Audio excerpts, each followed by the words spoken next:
All right, well, welcome everybody. We'll go ahead and get started. I know that we've got some folks that are going to continue to join us. We are expecting about 65, 70 participants today, so you can go ahead and mute your line and ensure we have a quality experience for all the participants. That would be great. Of course, we'd love to see children, dogs, kitty cats, but we just don't want to hear them today. My name is Kirsten Vermeulen, Executive Director for BCivic. I'm also joined today by my colleague, Jess Welser, also with BCivic. And Jess is going to be managing the technical side of the call today. So if you have any questions or concerns, feel free to reach out to her in the private chat. So today's program, really a response to your requests over the last couple of weeks, is focused on virtual volunteerism. Certainly not a new concept, but as we've chatted with our BCivic community through this COVID response time, looking for those silver linings and opportunities to engage folks more deeply in our organizations, to broaden our reach, it's really emerged that virtual volunteerism is one of those silver linings. It's much more inclusive. It allows employees who are remote and perhaps not at your headquarter offices to engage. But what we understand from early experience for many of you who are just experimenting in this territory is that transitioning to virtual volunteerism can be truly challenging. And what we've also heard is that you're deeply committed to ensuring the experience is rewarding and even transformational for your employees. And that is certainly an even greater challenge. So for today, we have brought to you the preeminent employee engagement thought leader, researcher, and strategist, Chris Jarvis, who is the CSO of Realized Worth. Some of you will probably remember him. He keynoted our 2018 summit and was so well received. Really extraordinary experience, and hoping he's going to weave in some of that research in today's presentation as well. So next slide, please. Coming up, we do have some additional programs that we just wanted to get on your calendars while we have you here captive. So May 21st, we'll be hosting our virtual roundtable for BCivic members. And again, based on some of the feedback that we've gotten from you, we want to make sure that we're responsive and really shaping these dialogues in a way that is most helpful to you. So we are planning to have a theme for this virtual roundtable. It's around storytelling through COVID. So we'll start with a mini presentation and then break you up into smaller groups so you can share your best practices and experience and dialogue with your peers a bit. And then on May 28th, we'll be hosting another COVID response call. We'll have a survey coming out after today's webinar and would love your thoughts on what would be most helpful in terms of updates for that May 28th session. All right, next slide, please. So we today have got a little different format, and this was really inspired by our friend Chris Jarvis. We have a co-host. So many of you know Demisha Hill, Community Relations Manager and Managing Director for Janice Henderson Foundation. She's also a BCivic board member and certainly well respected in our community impact community here in Colorado. However, she also has direct experience with virtual volunteerism and has for many years. And so we've enlisted her support to co-host with Chris Jarvis today, just to create a little more of a dialogue format. I'm sure all of you are fatigued with webinars and virtual meetings. And so we wanted to shake this format up a little bit. So be sure you have that chat box handy, because we are going to be engaging you in this conversation through that chat box. And it is my pleasure at this point to turn it over to our friend Demisha Hill to go ahead and introduce our speaker, Chris Jarvis. Thanks, Demisha. Thank you so much. Now, I'd like to welcome Chris Jarvis. Chris co-founded Realized Worth in 2008. Chris's research and presentations focus on corporate social citizenship as a powerful mechanism to address the critical social and environmental issues facing our global society. Chris has 25 years of experience working with corporate and nonprofit executives to develop results-based impact strategies.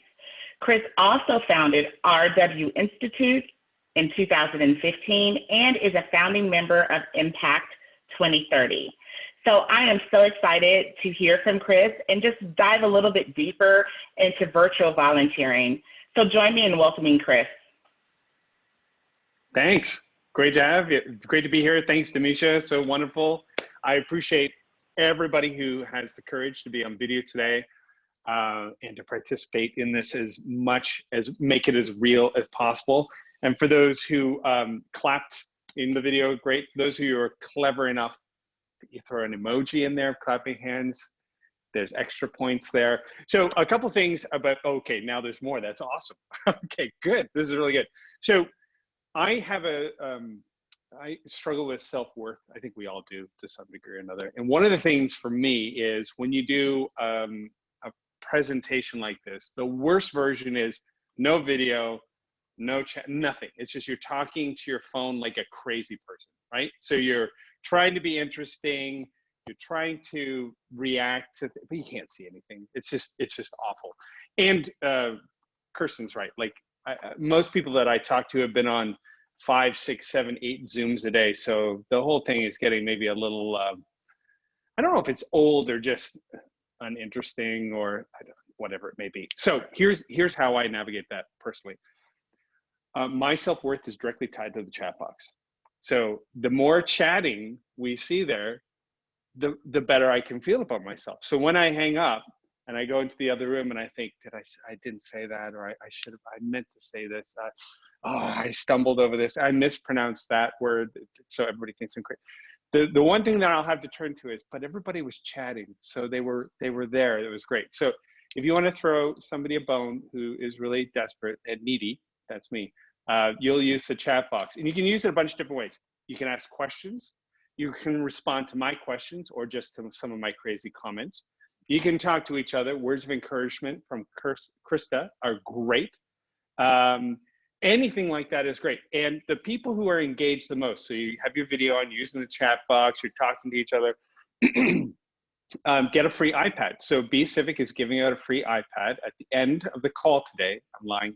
And you'll want to be in the draw for that. So the top 10 most engaged people go in a draw for a free iPad. Now, I can tell by those of you who are on video, you're thinking, wait, is he serious? But now we got your attention. So we'll find out at the end if it's really gonna happen or not. Okay, so let's use that chat box, talk to each other, hand out notes, all that kind of thing. It's great to be here with Demisha. Demisha and I are gonna go back and forth a little bit.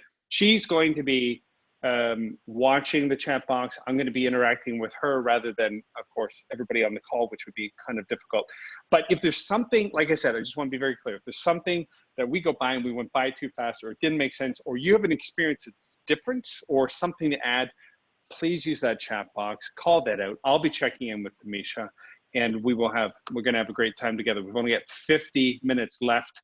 So pitter patter, let's get at her. Okay, so we are talking about virtual volunteering. But before we get to that, for those of you who don't know me, we've never met before, or I can see your face, you're looking at video. Hopefully you're looking at your email and you get a weird email because maybe you're looking at me and you're thinking, who are you? Okay, so let me explain. As Demisha said, I work with Realize Worth on employee giving and volunteering programs. So we've been doing this for over a decade, and we get to work with some really big companies. In fact, one of your new neighbors, VF, are they on the call somewhere? They are. All right. I got to interact with VF back when they lived in their old neighborhood on the other side of the country. So congratulations to you folks for moving to Colorado. But yeah, so it's a lot of fun. The other thing that I do is what's on the screen here, and this is about the RW Institute is a bit of a think tank. We're trying to bring together academics and practitioners to work together to shape the future of corporate citizenship. So if we're thinking, where would we like to be in 10 years from now? What could we imagine is possible? We work backwards and then think, what would we need to do now to make that happen? So that's the RW Institute. I spend most of my time with that. So we get to do kind of cool things. And one of them, if you've not downloaded, okay, Jenny wins an award right here. Jenny Fiala. Okay, because she brought a friend with her to the call. So that is too awesome. So it's great. He's got his steel ice look going there. if you've not downloaded this free report, the RW Institute worked together with the Gates Foundation, and we put together a review of 51 platforms from around the world. We're going to put the next one out this November.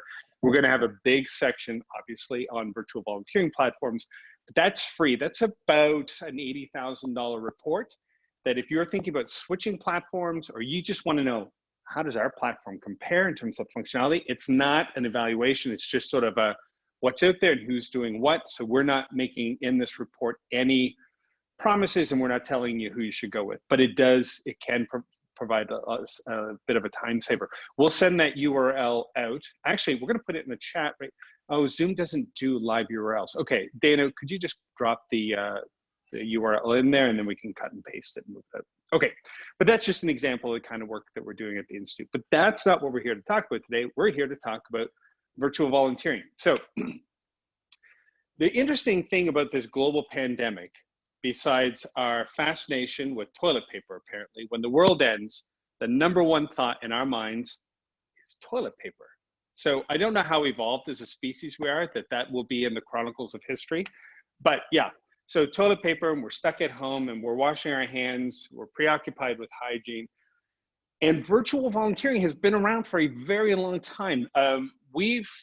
It's become obviously more sophisticated as technology has advanced, but we, in our work, we did a stint with Deloitte Australia back in 2011 and 12, and we implemented a micro-volunteering platform with them. It's not around anymore. It was bought up by an AI company, but and converted into something completely different that has nothing to do with volunteering now. But at the time, we were able to create teams with Deloitte in Australia. They worked online with nonprofit organizations. And as a result of that work, just Deloitte nationally doing this and inviting friends and family to it, when they did a survey, when the volunteer, the peak body, the Volunteer Australia did a survey, they found kind of out of nowhere, virtual volunteering became the #1 topic among employee volunteering or people involved with employee volunteering and nonprofits themselves. They were mostly curious, if you aggregated it, they're mostly curious about what is this virtual volunteering and how should we get involved. So companies do have a really, and this Australia example proves that they went on to win some awards for their work with this platform, but we have an opportunity to influence the way employee volunteering is understood and conducted. And part of that is because there's no alternative right now with the pandemic. And the second part is we're all looking for an opportunity to replace the real world volunteering that we can't do. And then the third part is there are some really great platforms out there to facilitate finding it and doing some of this volunteering that didn't have anywhere in that level of sophistication just 8 years ago. So these three things have really come together to make this a hot topic. So in our work, we don't envision companies just doing this as a stopgap measure. We see them looking at it, if they're serious about it, exploring it, stepping into it, and then having this extend potential and the impact of their community contributions, because there are going to be, unfortunately, other pandemics, other issues, other floods, other catastrophes. Australia is still trying to get out, of the fires and then the floods, which were much worse than the fires, but we didn't even hear about that because they've just gotten clobbered. So virtual volunteering becomes a way to create some situational awareness about what the community needs and then respond to it even if we can't get to the locations. And I think that's where we're at. So it's an interesting lurch forward in the evolution of our understanding of virtual or remote volunteering, as well as the sophistication around the platforms and the ability to follow through on some of these community investments using this. So you'll see Dana put the link to the corporate review. You can't click on it in Zoom like you can in WebEx, but that's fine. Zoom is a really cool platform. I'm not saying anything, but I think you should be able to cut and paste it and just put it into your browser and get what you need. So let's level set, and then we're gonna kick over, and Demisha will have a little bit more back and forth as people begin to chat in the chat box so that they can win the iPad. Don't forget about the iPad. Virtual volunteering, also known as online volunteering, remote volunteering, or e-volunteering. It takes the form of micro-volunteering, crowdsourcing, online mentoring, online tutoring, and more. So there's a lot of different words for it. I personally don't like the term virtual volunteering, but it's the term on Google that most people use, so we use that term. Online volunteering, I think, is a better descriptor. And remote volunteering, I like the most because it's kind of like remote working, right? We're remote volunteering, we're remote working. It's not pretend, it's not virtual, it's not augmented. I don't put a mask on, although maybe I could, blah, blah, blah. E-volunteering is a cool term too, but it's hardly ever used. So it's a number of different terms for it. I think we both kind of get what we're talking about, or we all kind of get what we're talking about, but yeah, so there's a whole bunch of ways to do it and a whole bunch of terms for it. Demisha, were you waving at me? Did you have something that you wanted to say at this point? I do have Yeah. No, you're fine. I had a quick question to ask you, and it came through the chat. You know, I know last year you really talked about how volunteering really makes you feel that empathy and that understanding. Do you still get those same feelings when you're doing it virtually? And maybe you're going to touch on this a little bit later, but I wanted to plant that seed for you, Chris. Yeah, that's really great. And that's exactly where we're going to get to in about 25 minutes from now. Because you can do virtual volunteering where that doesn't happen, and it's okay. But there are things that we can add into the process that can, that helper's high, the endorphins that get released in the brain when I'm helping, when I understand the significance of the task and who I'm helping. So we'll get into that a little bit, but that's exactly where we want to go with this for sure, Demisha. Thank you. Perfect. See, this is great. This works back and forth is nice. Okay. Okay, Demisha, I'm going to come back to you for some of the comments in chat. But let me get, first, let's set up a little bit more here, and then we'll dive into it. So the first question that most people have around remote or online or virtual volunteering is, well, how do you find opportunities? I don't know if you've looked online. Love to see, actually, here's our first question. This is the first question. I would love to know what organization that you have been volunteering with in even the past couple months, or previously, you just think this organization. So I'm not talking about the platform that helped you find the organization like Volunteer Match. I'm talking about the nonprofit that you directly worked with online to volunteer. If you've got a good one, put it in there. That would be phenomenal to get that information. And along those lines, Be Civic has a great list. I'm sure, Kirsten, did you guys share that out already with all the different categories? Okay, Jess is saying yes too. Perfect. That's great. We want to collect up. So Be Civic has done some great work. We've seen some other lists. We're going to try and mash as many of these different lists together as possible. And one of them will be a list about organizations that support remote volunteers or online volunteering. Smithsonian is on everybody's list. You'll see some other ones that are going to come up here in a second. The second category that's new is pandemic-related responses. So we're going to look at that a little bit. And then the third one is aggregators or platforms that kind of pull in all these opportunities. I mentioned Volunteer Match already, but they pull in all these opportunities, and then you can just search. You can search by, is it family friendly? Can I do it as a team? Can I do it in the short term? Is it a long term? So it can be around the Sustainable Development Goals, lots of search terms and that kind of thing, so you can find the opportunity you want without going through 1,000 sites online. So where do I find these opportunities? You can go right to the nonprofit. There are new initiatives out there. And then there are a handful of platforms that you can use. And most of us on this call probably know this already because we've been meandering around and kind of checking this out if it's of interest. So we'll go through this pretty quickly. Demisha, before I dive into a first set of examples for organizations that support remote volunteering, any questions or comments that we should be paying attention to now that everybody's using the chat box? It's going pretty fast. Nothing at this point. Okay, perfect. What I'm hoping to do, Jess, afterwards, maybe we can get the list of names or organizations that people put in that they enjoy working with. Yeah, it's the beginning of a decent enough bet, right? It's like Travelocity or TripAdvisor. Whoops, they hate it when I mix those two up. Okay, CUSO, it's a Canadian organization. They have been doing e-volunteering forever. It's international development, but you can support the work that they do online. Amnesty International, they do a bunch of really cool projects, online stuff. This one, Amnesty Decoders, is an easy, just get involved. It's kind of micro volunteering. You're not signing up to make sure an entire project is completed. You're just adding to the composite result.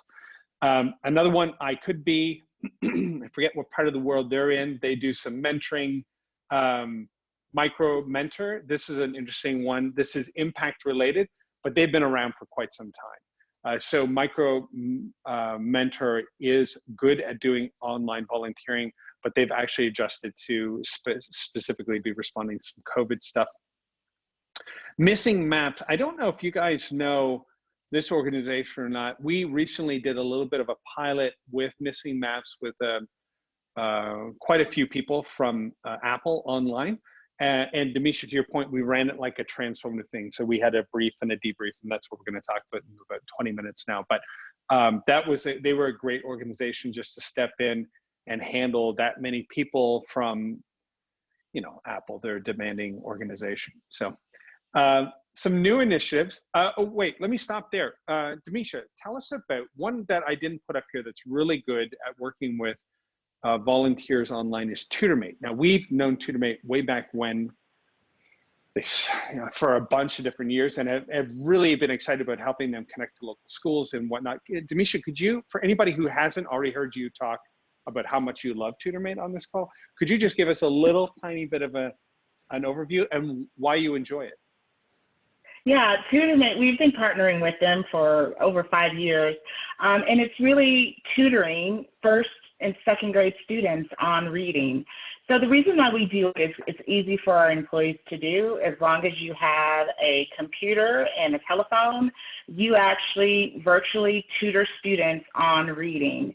And we've had such success with this particular program, we provided them seed capital to expand to London, and now there is a TutorMate UK in London as well. But it's really easy. Our employees really enjoy the opportunity to just make that connection. And they feel like because it's happening during their work day, it gives them a certain amount of enthusiasm and energy, and then they feel like they're ready to tackle that spreadsheet or that crazy presentation after they get off the phone with those children. Perfect. That is a great overview. Do you know how are they still continuing? Have they given you any updates on how they're doing with kids at home? Yeah, so what they have right now is they're reaching out to some of their existing tutors, and the stories that they usually have on their existing platform, they're asking those tutors to read those stories aloud, and then they're going to actually allow students to access those stories, and then you're just kind of an audible book, and you're just reading those stories aloud to those students. Perfect. Okay. Perfect. So Susan Feinsilver's asked a question in the chat box. I'm going to get you to just give it a look-see over because there's a couple different pieces to it. While you're doing that, I'm going to go through the new initiatives and then the aggravators, then I'll come back to you, Demisha, and we'll get an answer to that. So some of the new initiatives that are out there are interesting. This one, Collective Crisis, again, they've been around for a little while, but they have some great COVID-specific materials and resources. So if you want to get up to speed with just information, knowledge, who else is doing what, I highly recommend checking these guys out. And again, Dana and I will follow up with the B Civic. If there is any organization on this list that you don't have already on the B Civic list, we'll just give that to you guys and you can merge that and kind of check some of these out afterwards. We're also spending some time, again, with the Institute. We've got 2 initiatives. I'm going to talk about that in a second. One of those initiatives is to work with companies. Actually, this is through Realize Worth, to get companies up and going in 4 weeks so that they can do digital volunteering at scale across their entire company, whether it's national or international. The other part of that, on the far side of the bank, are the nonprofits. And typically we find nonprofits really struggle with receiving help online. They haven't really had to do it that much, or it was specific to a certain kind of volunteering. But the influx of people, I was just reviewing some work from one of our clients, and they said the nonprofits are saying there's been this jump over like a 2-week period, 10 to 20 times the number of people. they were getting maybe 10 or 12, and they're almost at 150 people signing up to do volunteering. So they're scrambling on their end. So we're starting a fund to see if we can get 1,000 volunteers through our quick program to help them understand what companies need, what they expect, what the transformative approach is, how to properly scope a project so you can give it to somebody else so they can do, because that can be really complicated. So this is not as sophisticated as some, but it's meant to, because nonprofits tend to be the bottleneck in receiving employee or virtual volunteering. We thought we would address that side as well. So we're looking around for ideas, and this one out of Lithuania that happened on March 22nd of this year. Hack the Crisis was real interesting. They used Slack. They created 5 categories of intervention, and then they put the rules up for the conversations on Slack, and then they funneled hundreds of people across Lithuania, post-communist country. But really a lot of competencies around online work and that kind of thing. They're pretty advanced to think through, here's the issue, how would we solve it? And they came up with really cool things like they found that doctors and nurses were staying at the hospital, and because of how far away it was, or they just were working so hard, they were staying over, and they had animals back at home. And so they put together a whole scheme to organize a handful of volunteers to go get the keys from these doctors and walk their dogs so they could stay focused, and they didn't have that anxiety in the back of their mind, and the nurses as well. Nobody had really thought about it. There's no infrastructure. They just invented it, organized themselves, and just did it. And this self-organizing capacity right now of people who want to do something, make a contribution, is phenomenal. Here in Baltimore, 2 students from a university, Johns Hopkins, decided that they were going to try and they got an online guidance for how to make masks and the masks that go on your face, and then the shields. Then they just put it out there, and they had thousands of people show up to help make them. They had a group, they didn't even have this built in, but a group just said, look, we need a delivery, and we need to get people who don't have cars in here so that they can work on this and get material. So they self-organized their Uber-oriented car driving service just for the intervention here in Baltimore. Anyways, within, I think it was like 70 some hours, they produced thousands of these masks just out of nowhere.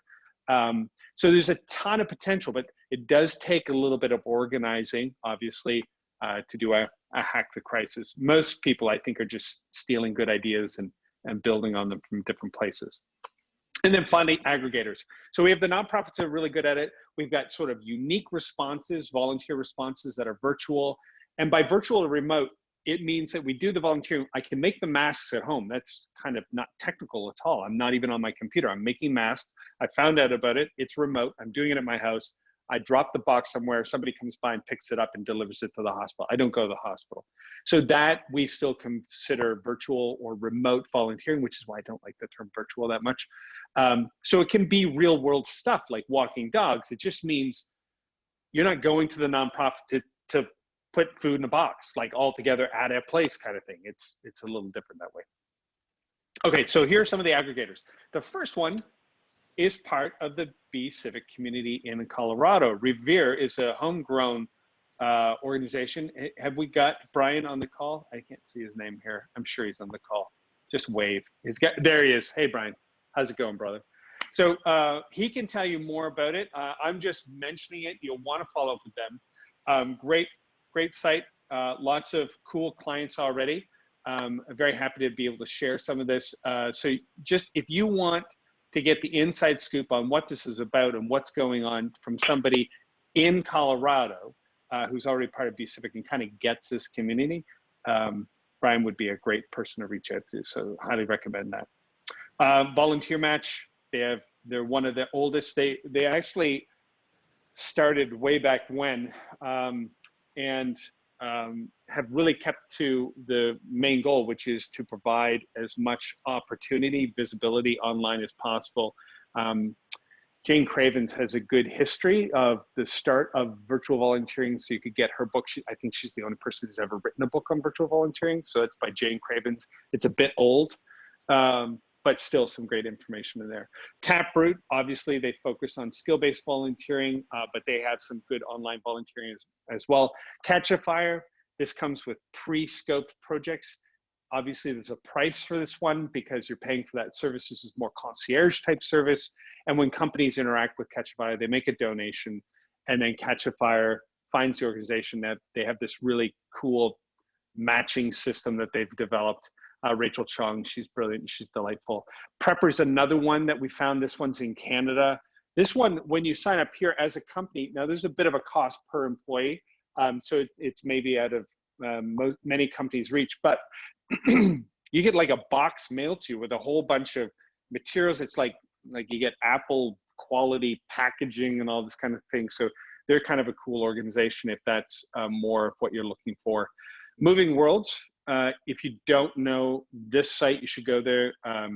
Mark does a great job. He and his team, they do some great international development work. They have been working with Microsoft for years.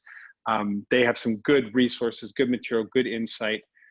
And then some cities have been building platforms to mobilize the population to do things like LA Works. This is a site that was built on the back end by Golden. They were able to easily move it to include some virtual volunteering. They had that capability, they just built it out. And the mayor is very involved. The mayor of LA is very involved. So you can do something really international. You could go to a large organization that has a global reach, or you can do something that's more local, or you can work with a local organization like Revere. There's just a lot of organizations out there that can help you find the kind of opportunities you're interested in. Now, on these sites, you'll see a lot of the same organizations, obviously. But it's kind of interesting to do a compare and contrast and find the one you like. UN Volunteers does a pretty decent job of organizing according to the Sustainable Development Goals, as well as other areas of interest. So they kind of cater to what's your interest or what's your skill set. You want to do writing and editing? Do you want to do research? Do you want to do art and design? It's a nice long list there, so you can check that out as well. Demisha, I have a question. I do have a question. I think that's great because I think it came through on the chat line. Some of those organizations that you had mentioned were very national or international. And so if you have a company that has these regional offices, how do you appeal to that employee or that individual that really wants to make that local kind of impact? So a lot of the good aggregators, this last group of platforms that kind of collect a whole bunch of opportunities, have very decent search query capabilities. So you can type in, I want something family friendly, I want something local, and I want it with animals. And that will come up. They're getting these organizations, they have partnerships with different organizations in different parts of the world. So it's good to have a selection of them that you can kind of check out. You don't really volunteer with Volunteer Match or the aggregator themselves, but use that as a portal to go find it, find the thing you want. Okay. Cool. And some companies, so this is where we're going to get to now. So how do you get your employees involved in this? So now we're going to go through what are the, we're going to talk about the 3 key elements for successful virtual volunteering. Okay. And then we're going to talk about how to focus those or expand them as much as possible. Then we're going to talk about deciding what platform you want, like how you want to involve people, like do you want to use an aggregator, or do you want to volunteer with one organization and whatnot? And then we're going to do a bit of a deeper dive into how to organize online volunteering events themselves, okay, depending on what kind of outcome you want. So let's start here. We have the opportunity, okay? So how do you find the opportunity? The opportunity, you focus on a key issue or embrace it all? So what I mean by that, and this, Demisha, picks up on what you were just asking about. Do I want to just say, look, we don't care where you volunteer. We just want to encourage you to do it. Like, you're all bored of Netflix. It's great. You'll go back to it, but you need a break. Take a Netflix break, go volunteer for a little bit, and then let us know what you did, okay? So there's the opportunity. Or should it be, we have Big Brothers is our organization, and Big Brothers and Sisters, or Habitat or whatever, and we want to encourage as many people as possible to volunteer with them over the next month. So you can kind of take a focused approach, or you can say, we don't care what you do, but we hope to encourage everybody to do it. Okay, second one, platform. Should you use a paid platform like some of the ones Perter that we were talking about, or Moving Worlds charges Microsoft, Catchafire, that kind of thing, Taproot? Or should you use a free platform? Because you can use Zoom to do your virtual volunteering, just like we're doing right here, right now, okay? So what kind of platform is gonna work for you? Just gonna plug my phone in before it conks out in the middle of our presentation here. And then what kind of support do you want to offer? Like, how do you want to organize the event? Do you want it to just be find the opportunity and do something? Or do you want it to be a little bit more involved in that? And that one I'm going to unpack a little bit more into Misha. Again, that's the point that you asked about early on in the call. So first, the opportunity. There's a couple different ways you can think about this, either for real world or virtual volunteering. You could say, as I suggested, and we have talked to some companies about this in their accelerator program. We're focused on our CSR program. We focus on veterans, STEM education, with an emphasis on girls and IT and poverty. I don't know what the third one is usually, but those are, and we have signature partners. We want to do as much of our volunteering with them as possible. Okay, that's one way to go. The other one is, well, these are our focus areas, veterans, STEM education, and poverty, but we don't have a national organization that can handle 10,000 employees over the next month volunteering, that's impossible. So what we want to do is we want to empower our groups locally to find organizations where we could work with them in these three areas, but we want to keep the three areas. Or you could go to tier 3, which is what I said already. Look, we don't care what you do. We would just like to see as many people as possible try some volunteering online over the next month or something like that, over the next year, okay? So it could be tier 1, 2, or 3. So that's that thing. So you kind of have to think through the opportunity. What do we want the focus to be? Step 1. Second step is the platform. So there are 3 ways to kind of approach this, and I've already mention what they are, but you could be pretty basic and send a list of organizations to employees. Here's a list, pick one, go do it. Tell us how many hours you performed and put that back in the platform that you're using to record hours. The idea is to encourage volunteering, get the data submission back in, but there's no specific platform type required, no focus. It's kind of just I'm going to send this and you're going to go do it.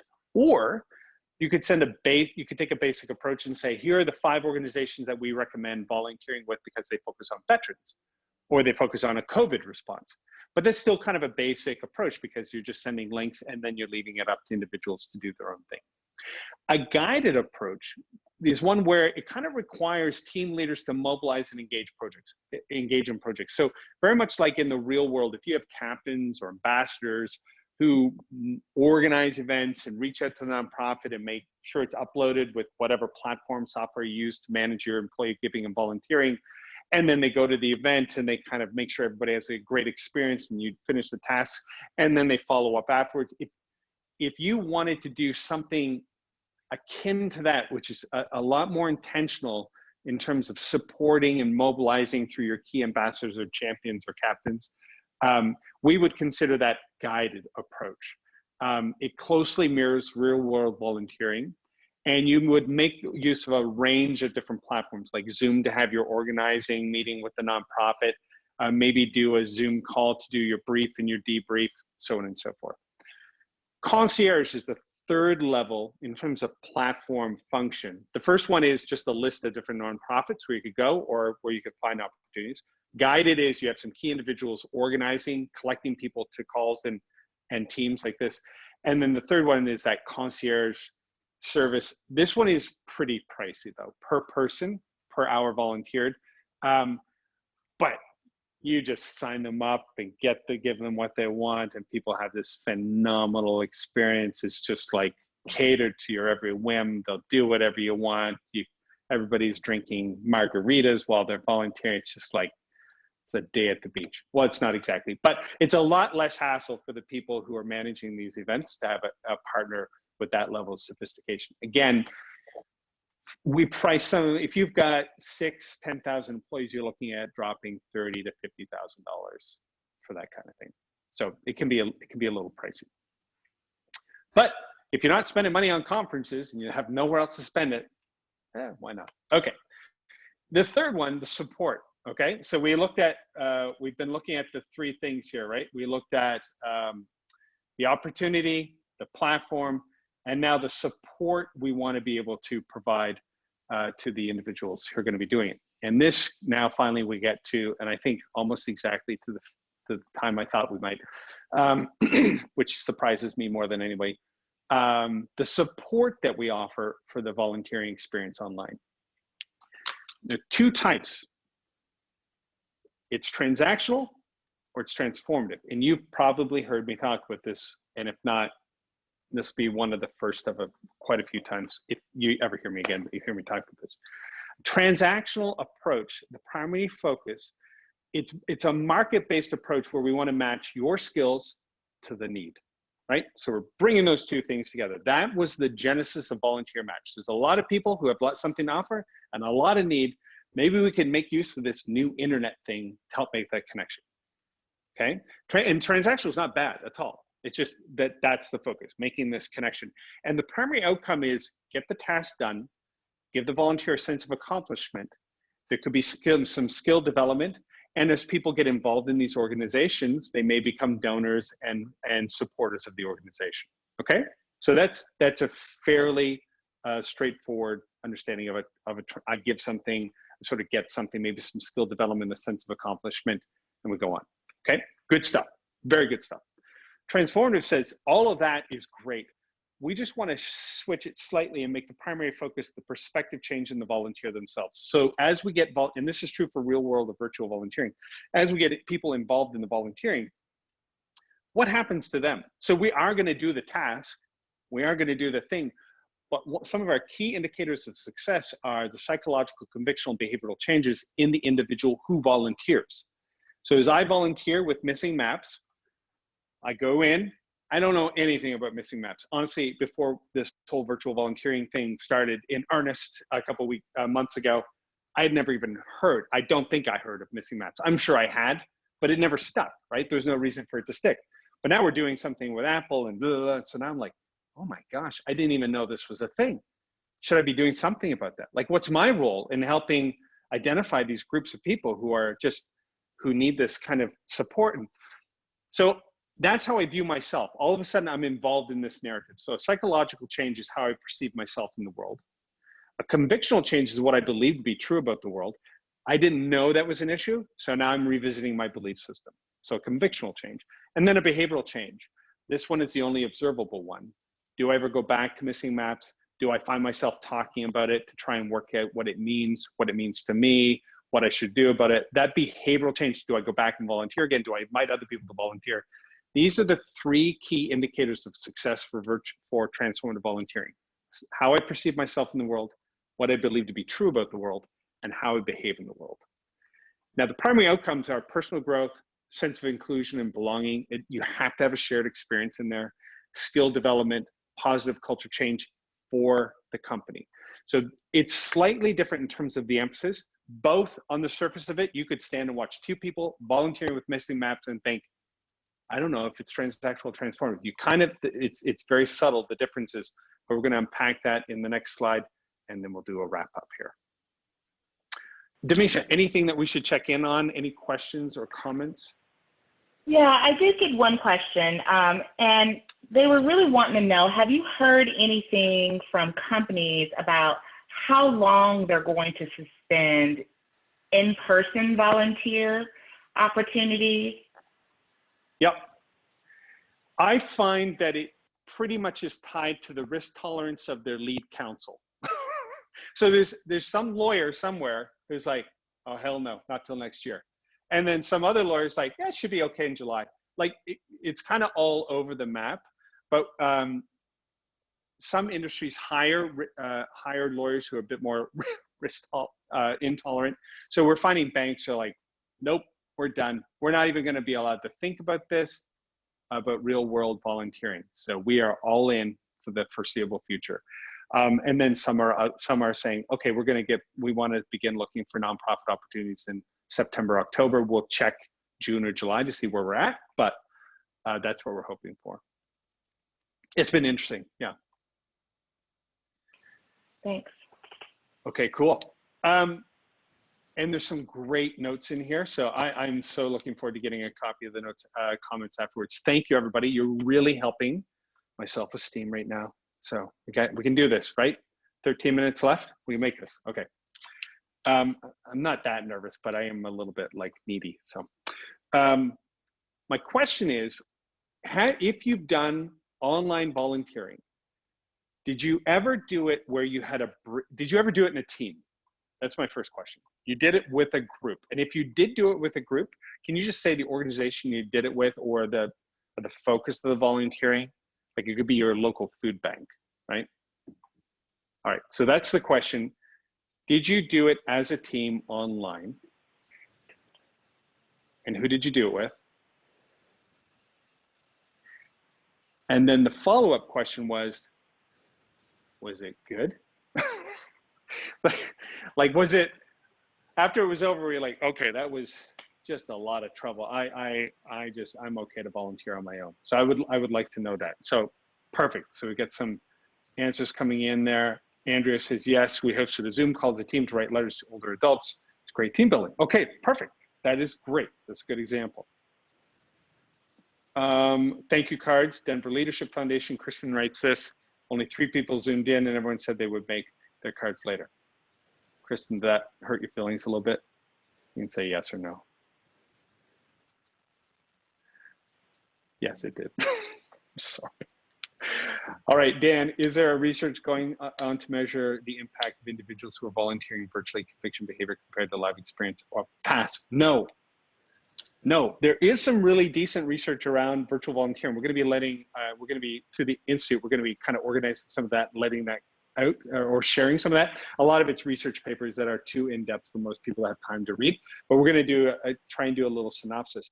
But there's not much focused work on the effect of virtual volunteering on the individual yet. This whole idea of transformative volunteering out of transformative learning theory is fairly new, so we wouldn't expect it. You can see some parallel research of online work and online group building or sense making online that has some parallels, but not a direct correlation yet at this point. Okay, 11 minutes, not even 10, we may take 10. So this is the most difficult step. Making decisions. So you've decided who you're going to do it with, your focus area or your broad area. You've selected your organization. You've maybe picked a Zoom to do it, or WebEx, or you're going to do it on Zoom and then use a Slack channel to chat, or you're going to use a really cool platform like Revere is able to offer and some others to actually facilitate the volunteering. You've decided that. And then you've kind of moved on to the last part, which is understanding, do we want to do it transformative and transactional? Like, do we want to do it as a team building thing, or do we want just, our goal is to get some stuff done and then be able to record that and see what kind of contribution we made during this difficult time, which is good. I don't mean to say it's not good, okay? But this last step is, if you want to think through transactional versus transformative, you have to have a couple of things happen for it to be transformative. It'll be the same volunteering online with missing maps. And this is what we did. We set up with Apple. Sorry to keep going back to them, but that's a recent example. For volunteering, whether real world or online, to be transformative, you need to be able to frame the experience. And framing the experience for us involves a brief. That's just what we call it.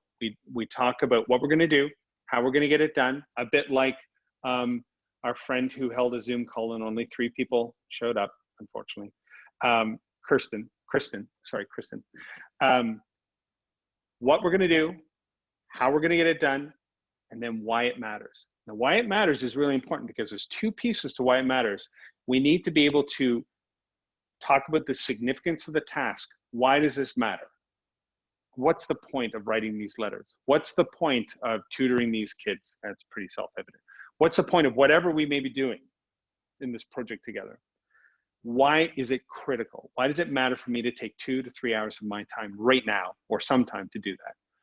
And secondly, I have to be able to imagine the beneficiary. Like, you have to be able to paint a picture in that brief of the person who's getting the help. So for here in Baltimore, where I'm calling in from, the homeless population is being pretty significantly affected by this because the stores are closed and the ones that are open require masks, but nobody's giving masks out to homeless people. And normally they have to do their business somewhere. Most cities kind of externalize that cost or that issue, you figured out you're homeless. But when you've got tens of thousands of people, in LA it's 54,000 people, it can create a significant health problem because a lot of time the guys will sneak into Starbucks or whatnot to use the restroom or go to a public restroom. No more access to that. Even if there was, they'd have to have a mask. So they can't. And so I've talked to a number of them here in Baltimore. We get out and talk to people on the street because that's my background in nonprofits, working with the population affected by homelessness or mental illness or addiction. And they're talking about trying to find a private place in an alleyway in the city or something like that to do it. But then the cops see them and they get a citation or arrested. And so it goes from bad to worse. There's no good, they just need to go to the bathroom. It's just a normal human need, but it's being totally eclipsed. So if we were going to do something about that, if we were going to solve that problem with a group of people online, I'd want to be able to articulate in the brief why this is critical to these guys and paint a picture of it, and then tie that back to me and my contribution to it. So it's really critical in the brief. So for virtual volunteer, for real world volunteering, you get everybody in a semicircle before you build a habitat house. For virtual volunteering, we advocate the same thing, have a brief, okay? On the back end, you have a debrief. At the end of the event, and we'll talk about how to organize the events here in a second, the end of the event, and you ask two questions. What did you experience? Was it what you expected? That's it. What did you experience? Was it what you expected? People can talk about whatever they like, but we really want them to think about in this moment over these 2 hours as we were all trying to hack the virus together using the Slack channel. What were those 2 hours like to you? What did you experience? Well, it wasn't very well organized. Okay, totally understand. But what did you experience? Well, I experienced frustration that I couldn't contribute more. Perfect. That's perfect. And that person leaves with that and they're set in a place of sense making where they're considering, what did this mean to me? Does it matter? Why doesn't it matter? Why doesn't it matter? But that's critical to seeing a psychological, convictional, and behavioral change. And this is what we built on, obviously, at the event. Was it, Kristen, it was last year, it was the year before last, or was it last year? Was it just last year when I was there in 2018. Denver? Mm-hmm. 2018, okay, yeah. And so we talked about that a little bit and what happens in the brain. But those two things, the brief and the debrief, they help frame it, and then making sure that everybody is having an exceptional experience, that's meeting people at their highest level of contribution during the event. So there are 4 ways that you can kind of organize it. You can have a low logistical support requirement, but a low shared experience because you're doing a different thing at a different time. So here's what that looks like. You could say, okay, at our company, at Ball, good company there in Denver, at Ball, we are going to volunteer over the month, but you can pick whatever you want. We sent you a list of 100 organizations, pick whatever you want, do it whenever you want, but join the brief on June 1st. We're going to talk about why this matters, why we're doing this kind of thing, and make sure everybody understands and how to log their hours. You go and you do it. At the end of the month, we want everybody to come back, and we're going to have a Slack channel. We're just going to spend an hour interacting with each other. I'm going to ask you some questions, but you're able to frame it. It's over the course of a month. We all did different things with different organizations, and we did it on our own time. But that's one way to do it. And that's easy to organize, but the shared experience is low, obviously. I did it at a different time and I did it with a different organization. On the far side of the scale, you can have a high shared experience, but you're going to have to offer more logistical support because we're going to try doing the same thing at the same time. And that's what we did with Apple. For 2 hours, 200 people, we're going to work with missing maps. We're all going to do it at the same time. We're going to see each other. We're going to have visual like this screen. I'm going to work on this screen because everybody at Apple has multiple screens. I'm using my phone. We're going to interact with each other. We're going to pass notes, share things, give insights, talk, chat back and forth. What are your kids doing? Beautiful cat, the whole thing. We're just going to really connect on multiple levels, not just the volunteering. We're going to do it over this 2 hours. We had the brief together and then we do the debrief. So we did the same thing at the same time. Now that has incredible potential to unite the group, build a sense of camaraderie, belonging, inclusion. I'll meet people I've never met before, or maybe I did meet you, but it didn't register or whatnot. But that gets you a lot closer to things you want to achieve through your citizenship program around brand, culture, engagement, that kind of thing. And of course, you can see the other two quadrants, which are a mix, and they have a mixed result as well. So you think through, okay, what can I do? What can't I do? I kind of like the shared experience and the same thing at the same time, but I can't pull that off. You just decide which one you're going to fit in, design it around that, bring into it the platform, the organization or the focus, and whether you want it to be transactional or transformative. You might say, look, transformative would be great. If we can do some transactional volunteering online, that'd be great for me right now. That is completely legit. But I provided this so you could kind of check the boxes in terms of what the experience, how you want to frame your experience, who you want to do it with and how you prioritize that, how you want to deliver your services, and then the dynamic, a transactional, transformative approach, that dynamic that you want to be a part of the experience. And all of that together is your virtual volunteering approach. And that is really tidy and nice to talk about in 60 minutes. It's a little bit more work to do, which is why a lot of people use those concierge services, because they're like, oh, that's great. Who can I hire? All right, let's go. Demisha, I want to go back to you. We've got just 2 minutes left. Any comments or questions that you might have, or things from the chat box?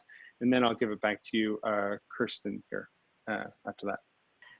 No, I didn't see anything come through. I think he addressed on how to kind of get people back together and make sure that they were recognized and honored for their service. So I didn't see anything else come through. Okay, perfect. We will download that report so you can see what other technologies are out there. Check out the Be Civic list.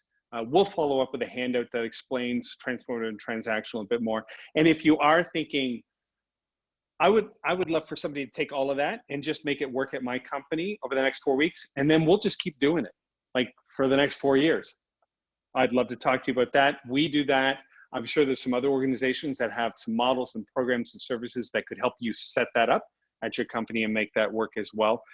But whatever you decide to do, or even if you just have a question, my team would love to be able to follow up and provide resources or insight.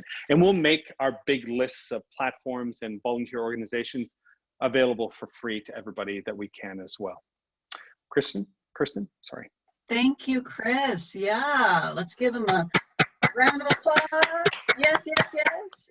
You'll see the accolades coming through the chat right now. Thank you. Oh, this is my favorite part then. Great presentation. Thank you, Demisha, for co-hosting. This has been so helpful. Wonderful presentation. So we will share this download of the comments with you. There were a couple of questions in here, and maybe if you have time to share your thoughts in the follow-up, we'll be sure to get that out to folks along with the resources that you've mentioned today and the slides. So thank you for being so generous with your time and your experience. You've really boiled it down in a way that's implementable. And I do think that while many of us want to get back to that in-person experience, there are other companies that are going to adapt moving forward. So it is a new age, a new era, and we will do the very best we can to make the most impact. And part of that formula will include virtual volunteering moving forward. So thank you for teeing that up for us. Again, coming up, we've got our virtual roundtable for members on May 21st. That's an 8 a.m. call. And then again, we've got May 28th, our next virtual COVID call. Again, we'll have a survey for today's program. I would love any thoughts you have in terms of additional content that would be useful to you in your COVID response strategy. We are at time, so friends, I am going to say stay safe, enjoy that sunshine, wear your mask. We so look forward to seeing you on May 21st, and thank you for joining us. Thanks, Chris. Thanks, Demisha. Thanks, everyone. Thanks, Demisha.